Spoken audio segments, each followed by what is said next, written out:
सभी विद्यार्थियों का स्वागत है। आज हम हिंदी व्याकरण के तहत जो हिंदी व्याकरण है उसके तहत एक संधि की वर्कशीट लेकर के आए हैं, जिसमें हम कुछ प्रश्नों का जो है कुछ शब्दों का संधि विच्छेद करेंगे और संधि का नाम पता करेंगे। पहला देखिए चतुरानन। अब यहाँ देखिए रा आस्वर आ रहा है। आस्वर आने से आप इसको दीर्घ संधि में कर सकते हैं, लेकिन ये दीर्घ संधि का उदाहरण नहीं है। इसका हम संधि विच्छेद करेंगे। चतुहदन आनन। क्या करेंगे? चतुहदन आनन। कौन सी संधि हो जाएगी? विसर्ग संधि। कौन सी संधि हो जाएगी? विसर्ग संधि। दूसरा देखिए प्रत्यक्ष। अब ये के पहले आधा अक्षर आ रहा है, कौन सी संधि में होगा? यण संधि। संधि विच्छेद करेंगे। प्रतिधन अक्ष। कौन सी संधि हो जाएगी? यण संधि। कौन सी संधि हो जाएगी? यण संधि। तीसरा देखिए अंतरंग। अब यहाँ ध्यान दीजिए, जब विसर्ग संधि की बात करेंगे तो विसर्ग संधि में विसर्ग के बाद यदि आपके स्वर आ जाता है तो फिर वहाँ वो र में बदलने की संभावना रहेगी। जैसे देखिए अंत है धन अंग। कौन सी संधि हो जाएगी? विसर्ग संधि। इसी प्रकार अगला देखिए अभिधन अर्थी। कौन सी संधि हो जाएगी? यण संधि। कौन सी संधि हो जाएगी? यण संधि। पांचवा देखिए पुनरीक्षण। यहाँ पर भी र में स्वर मिला हुआ है। पुनः धन ईक्षण। कौन सी संधि हो जाएगी? विसर्ग संधि। छठा देखिए प्रत्युपकार। ध्यान दीजिए, ये के पहले आधा अक्षर है। प्रति धन उपकार। कौन सी संधि हो जाएगी? यण संधि। ठीक है। फिर आगे देखिए प्रत्युपकार। ये के पहले आधा अक्षर है। प्रति धन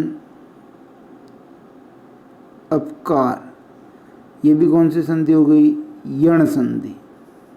परिष्कार में देखिए ये षटकोण का देख करके आप जो है यहाँ गड़बड़ कर सकते हैं, गलती कर सकते हैं। ध्यान रखिए कार में क्री शब्द है, क्री धातु है मतलब, और इसके पहले परि उपसर्ग लगेगा तो ये श का आगम हो जाएगा। तो यहाँ जब हम संधि विच्छेद करेंगे परिधन कार ही करेंगे, ये हो जाएगी आपकी व्यंजन संधि। कौन सी संधि हो जाएगी? व्यंजन संधि। इसी तरह आविष्कार में, अब यहाँ ध्यान दीजिए षटकोण का है, बीच में लास्ट में क्री धातु से कार बना है पर आगे परी नहीं है, तो यहाँ आपके विसर्ग संधि हो जाएगी। आविहिदन कार। कौन सी संधि हो जाएगी? विसर्ग। फिर देखिए आगे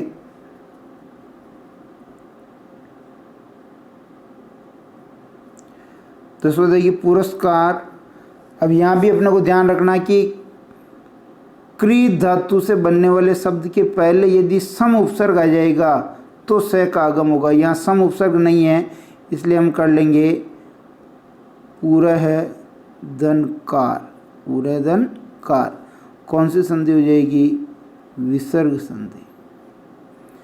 फिर संस्कार में देखिए यहाँ ये कार जो क्री धातु से बना और आगे सम उपसर्ग है तो यहाँ स का आगम हो गया, यानी हम करेंगे शम धन कार।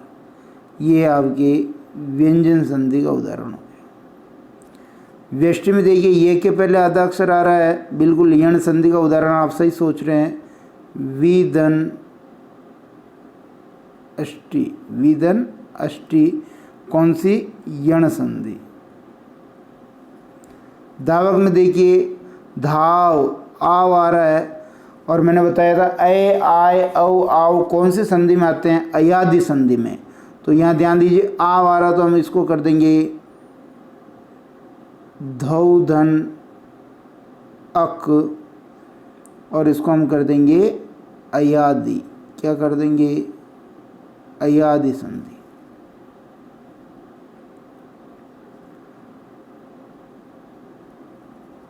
चौदवा देखिए,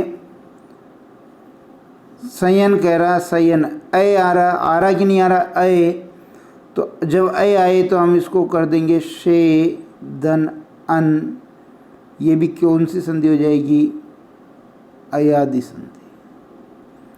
फिर देखिए कामायनी, अब यहाँ आ स्वर आ रहा है तो इसको हम करेंगे काम धन अयनी। काम धन अयनी यानी काम की पुत्री अयनी। क्या हो जाएगा ये? वृद्धि संधि। वृद्धि कैसे हो जाएगी? दीर्घ संधि होगी,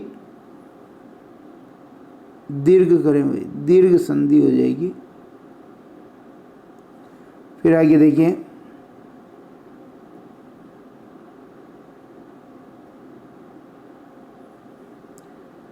सूक्ति में देखिए सुधन उक्ति, ये हो जाएगी आपके दीर्घ संधि, बड़ा ऊ हो रहा ना।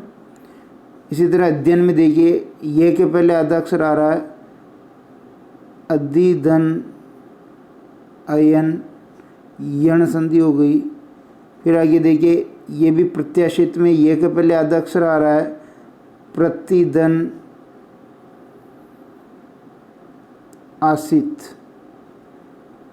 ये भी हो जाएगी आपके यण संधि। इसी प्रकार आगे देखिए पर्याप्त, ये के पहले ऊपर माथे पे जो बैठा रहा आधा है तो इसको हम करेंगे परिधन आप्त। इसमें भी कौन सी संधि हो जाएगी? यण संधि।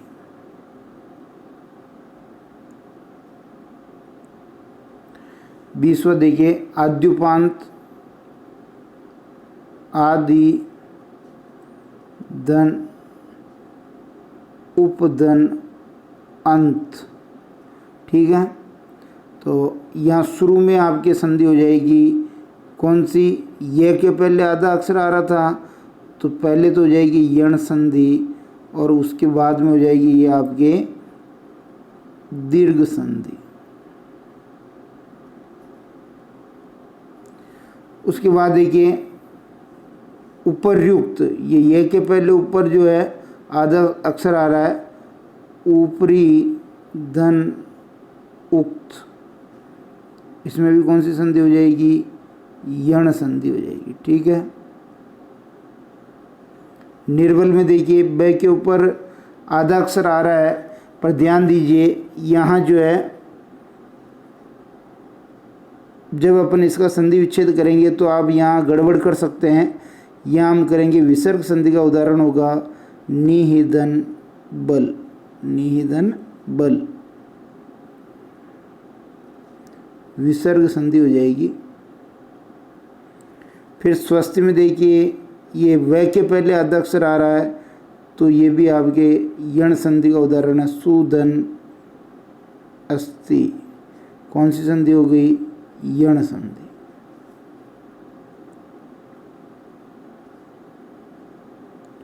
फिर आगे देखिए व के पहले आधा अक्षर आ रहा है, सुधन आगत।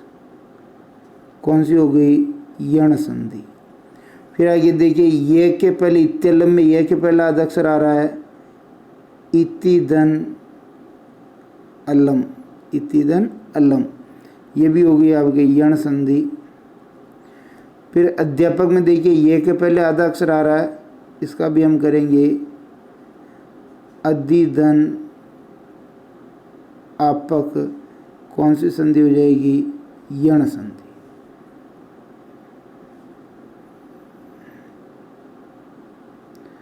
सत्ताईसवां देखें व्यास, ये के पहले आधा अक्षर आ रहा है, कर देंगे विधन आस। कौन सी संधि हो गई? यण संधि। अध्याय में ये के पहले आधा अक्षर आ रहा है अधिधन आय। अधिधन आय कौन सी संधि हो गई? यण संधि। इसी प्रकार प्रत्यर्पण में भी देखिए ये के पहले आधा अक्षर आ रहा है प्रतिधन अर्पण यण संधि। फिर आगे देखिए व्यक्ति में ये के पहले आधा अक्षर आ रहा है तो ये हो जाएगी विधन अक्ति। विधन अक्ति यण संधि हो जाएगी यहाँ पर भी। फिर आगे देखिए अभ्युदय में ये के पहले आधा अक्षर आ रहा है अभिधन उदय। अभिधन उदय कौन सी संधि कर लेंगे? यण संधि। फिर आगे देखिए ये के ऊपर रहा आधा अक्षर है तो परिधन आवरण कौन सी संधि हो जाएगी? यण संधि। फिर अध्यादेश में ये के पहले आधा अक्षर आ रहा है अधिधन आदेश कौन सी संधि हो जाएगी? यण संधि। इसी तरह अभ्यागत में देखिए ये के पहले आधा अक्षर आ रहा है अभिधन आगत। इसमें भी कौन सी संधि हो गई? यण संधि।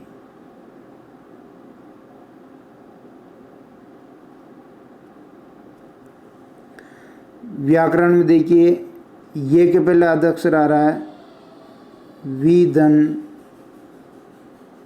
आकरण यण संधि। इस प्रकार व्यज्ञात में भी ये के पहले आधा अक्षर आ रहा है तो विधन आघात, ये भी यण संधि। देखिए ये के पहले आधा अक्षर आ रहा है यहाँ पर भी 37 में प्रत्युत्तर तो प्रतिधन उत्तर यण संधि। ठीक है। फिर देखिए गत्यवरोध ये के पहले आधा अक्षर आ रहा है गतिधन अवरोध, इसमें भी यण संधि। फिर न्यून में देखिए ये के पहले आधा अक्षर आ रहा है निधन, बड़ा ऊ की मात्रा तो यहाँ पर ऊन लगा दिया, ये भी कौन सी संधि हो गई? यण संधि।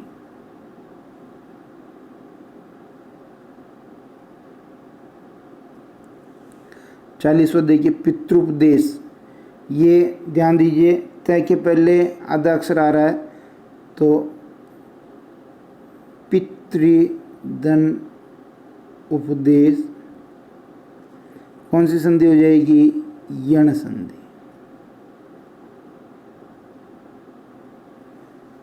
ठीक है। फिर देखिए अन्वय में व के पहले आधा अक्षर आ रहा है तो अनुदन अय, अनुदन अय यण संधि हो जाएगी। इसी प्रकार मनवंतर में देखिए आधा अक्षर आ रहा है व के पहले तो मनु धन अंतर, ये भी यण संधि हो जाएगी। इसी प्रकार देखिए बहिरंग, ये रंग नहीं है ये अंग है, मैंने पहले ही बता दिया आपको।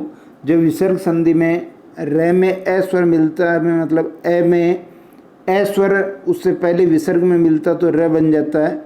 जैसे देखिए बही धन अंग कौन सी हो गई? विसर्ग संधि। इसी प्रकार देखिए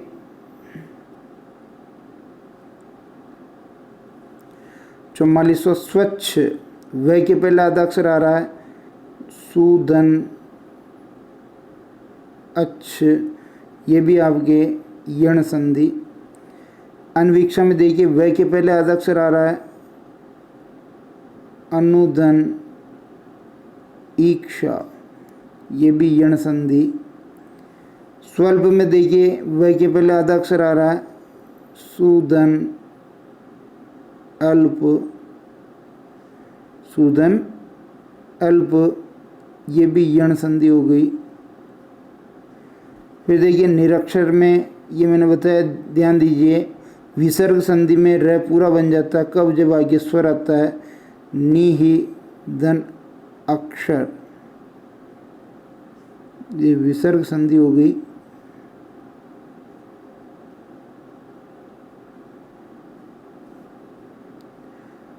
फिर देखिए 48 में तनवंगी, व के पहले आधा अक्षर आ रहा है, हम कर देंगे तनुधन अंगी, तनुधन अंगी। अन्वेषण में भी देखिए व के पहले आधा अक्षर आ रहा है, अनुधन एषण, अनुधन एषण। तो ध्यान दीजिए यहाँ पर भी जो संधि है आपकी यण संधि है। कौन सी संधि है? यण संधि। अन्वेषक में भी देखिए व के पहले आधा अक्षर आ रहा है, अनुधन एषक, यहाँ पर भी आपकी यण संधि है। अस्ताचल में देखिए यहाँ दीर्घ स्वर आ रहा है, तो अस्तधन अचल, अस्तधन अचल, कौन सी संधि हो जाएगी? दीर्घ संधि हो जाएगी। और निराशा में देखिए ये रे फिर पूरा बन गया, ऐसा विसर्ग संधि में ही होता है, नी ही धन आशा, नी ही धन आशा, कौन सी संधि हो गई? विसर्ग संधि हो गई। ठीक है, ये हमने पार्ट 1 में कुछ 52 उदाहरण देखे हैं। हम इसका पार्ट 2, पार्ट 3, पार्ट 4 और पार्ट 5 तक लेके आएंगे। अगर आपको वीडियो पसंद आता तो लाइक कीजिए, शेयर कीजिए, चैनल को सब्सक्राइब नहीं किया तो कीजिए। धन्यवाद।